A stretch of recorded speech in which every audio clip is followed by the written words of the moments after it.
دریائے سندھ سے نہریں نکالنے کا منصوبہ شدید اختلافات کا شکار ہو گیا۔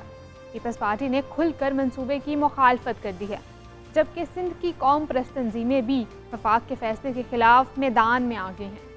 حکومت کا موقف تھا کہ دریائے سندھ کا پانی سمندر میں ضائع ہو رہا ہے، پنجاب کے حصے سے بنجر زمینوں کو آباد کیا جائے۔ پاکستان کئی دہائیوں سے مسلسل پانی کی کمی کا شکار ہے۔ دوسری طرف ہم دیکھتے ہیں کہ ڈیمز اور نہریں نہ ہونے کے باعث ہر سال بڑی مقدار میں پانی ضائع ہو جاتا ہے۔ پانی پر سیاست تو بہت ہوتی ہے۔ پانی کو ذخیرہ کرنے کے لیے جب بھی ڈیمز بنانے یا نہریں نکالنے کی کوشش کی جاتی ہے، قوم پرستی کی سیاست شروع کر دی جاتی ہے۔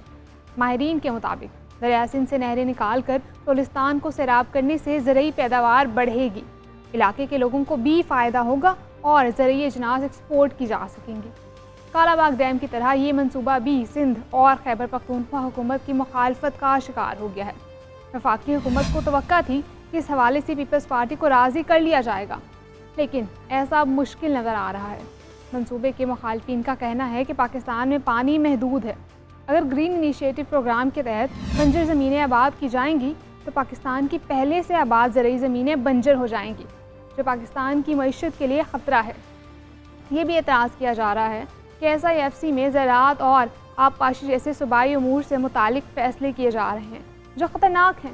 مخالفین ایک دلیل یہ دے رہے ہیں کہ جب نہری نظام میں پانی ہی نہیں تو نئی نہروں کے لیے پانی کہاں سے آئے گا۔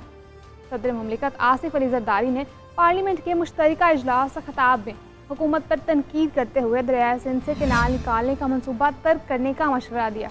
آصف زرداری کا کہنا تھا کہ وفاقی اکائیوں کی مخالفت کے باوجود حکومت دریائے سندھ سے مزید نہریں نکالنے کا فیصلہ یک طرفہ ہے۔ بطور صدر اس تجویز کی حمایت نہیں کر سکتا۔ Urge the federal and provincial governments to strengthen agriculture sector, ensure sustainable water management, bring coordination and agencies to the urgent task of managing the growing threats of climate change.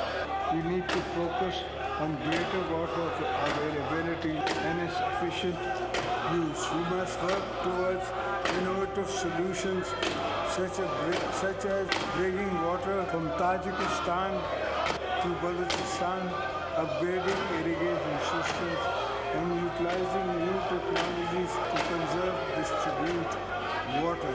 I say this because agriculture is a key pillar of our economy, and it is imperative that we modernize this sector by adopting new farming techniques, developing better seeds, investing in agricultural research and development, creating more jobs by making land more productive. Bilawal Bhutto Zardari نے بھی parliament house میں صحافیوں سے گفتگو میں کہا، دریائے سندھ سے نئی نہریں نکالنا صوبے کے عوام کے لیے زندگی اور موت کا کیس ہے۔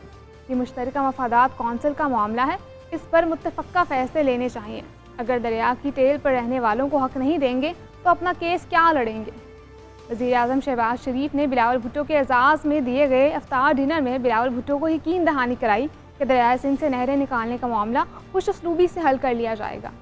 اب جبکہ صدر مملکت اور حکومت کی سب سے بڑی اتحادی جماعت نے اس کی کھل کر مخالفت کی ہے، پیپلز پارٹی کے بعض رہنماؤں نے تو یہ بھی کہہ دیا ہے کہ اس معاملے پر مذاکرات بھی نہیں ہو سکتے۔ وفاق اس منصوبے کو منسوخ کرے۔ پیپلز پارٹی کے رویے کے باعث یہ منصوبہ بھی مکمل نہ ہونے کا خدشہ ہے۔ زراعت صوبائی معاملہ ہے، لیکن افسوسناک بات یہ ہے کہ صوبائی حکومتوں نے بنجر زمینوں کو آباد کرنے اور پیداوار بڑھانے کے لیے خود کوئی پالیسی نہیں بنائی۔ سندھ اور پنجاب میں جو لاکھوں ایکڑ بے آباد اور بنجر زمین پڑی ہے، کیا یہ اسی طرح پڑی رہے گی؟ بڑھتی ہوئی زرعی اجناس کی ضرورت کیسے پوری کی جائے گی؟ گرین انیشیٹو پروگرام کے تحت بنجر زمینوں کو آباد کرنے کے منصوبے کے تحت دریائے سندھ سے 6 نہریں نکالی جائیں گی جو چولستان کو سیراب کریں گی۔ یہ گرین انیشیٹو پروگرام کے تحت SIFC کا منصوبہ ہے، جس کے تحت مجموعی طور پر 48 لاکھ ایکڑ بنجر زمین حکومت سے لیز پر لی جائے گی اور اسے کارپوریٹ فارمنگ کے لیے استعمال کیا جائے گا۔ اب تک 8,12,000 ایکڑ زمین پنجاب اور سندھ سے حاصل کی گئی ہے۔ بنجر علاقوں میں پانی پہنچانے کے لیے دریائے سندھ سے پانی کا بندوبست کیا جائے گا۔ کارپوریٹ فارمنگ زراعت کا ایسا نظام ہے جس کے تحت بڑے اداروں کو زرعی مصنوعات کی پیداوار میں شامل کیا جاتا ہے۔ اس کا مقصد جدید ٹیکنالوجی کا استعمال کر کے کم رقبے پر زیادہ پیداوار حاصل کرنا بھی ہوتا ہے۔ اس پروگرام کے تحت سعودی عرب سمیت دیگر ممالک بھی زرعی شعبے میں سرمایہ کاری کے لیے تیار ہیں۔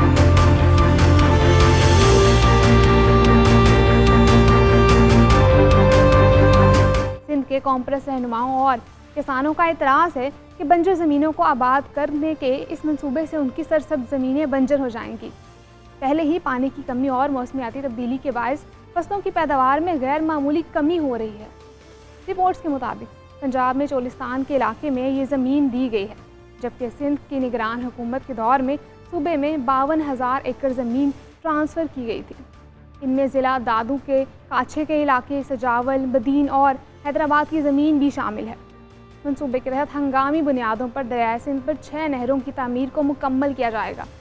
ان نہروں کے ذریعے کم سے کم 35 لاکھ ایکڑ زمین آباد کرنے کا منصوبہ بنایا گیا ہے۔ ان میں 2 نہریں پنجاب اور سندھ، جبکہ ایک سندھ اور خیبر پختونخوا میں بنائی جائیں گی۔ اس منصوبے کے تحت 4 نہریں پہلے ہی تعمیر کے مختلف مراحل میں ہیں۔ پنجاب میں چولستان اور گریٹر تھل کینال فیز 2 پر ابھی کام شروع نہیں ہوا۔ پنجاب میں چولستان کے علاقے میں دی گئی صحرائی زمین کو سیراب کرنے کے لیے 211 ارب روپے کی لاگت سے چولستان کینال بنائی جا رہی ہے، جسے پنجاب اپنے حصے سے پانی دے گا۔ چولستان کینال سے بہاول نگر، بہاولپور کے ریگستان یعنی چولستان میں 6 لاکھ ایکڑ سے زائد بنجر زمین آباد ہو سکے گی۔ اسی طرح گریٹر تھل کینال فیز 2 میں 15 لاکھ ایکڑ زمین آباد کی جائے گی۔ سندھ میں کاشتکاروں کو سب سے زیادہ اعتراض چولستان کینال فیز 1 منصوبے پر ہے، جس سے ان کے خیال میں سندھ کو دستیاب اب پانی کم ہو جائے گا۔ انڈس ریور سسٹم اتھارٹی کے ذرائع کے مطابق نگراں حکومت نے ارسا نے کثرت رائے سے پنجاب حکومت کے منصوبے چولستان کینال کے لیے NOC دیا تھا، لیکن سندھ نے اس کی مخالفت کی تھی۔ پنجاب کا کہنا ہے کہ وہ ان نئی نہروں میں پانی اپنے کوٹے سے دے گا۔ گریٹر تھل کینال اور چولستان کینال کو اپنے حصے سے پانی دینے کے لیے پنجاب حکومت نے ارسا کو تحریری طور پر آگاہ کیا ہے۔ کاشتکاروں کے مطابق پاکستان کی کمی سمیت مختلف عوامل کے سبب سندھ میں فی ایکڑ گنے کی پیداوار 1200 من سے کم ہو کر 600 من تک آ گئی ہے۔ اس طرح فی ایکڑ کاٹن، چاول کی پیداوار میں بھی 50% کمی واقع ہوئی ہے، لیکن اس کی تصدیق نہیں ہو سکی۔ پیداوار میں کمی کے یہ دعوے احتجاجی جلسوں کے دوران کیے جا رہے ہیں۔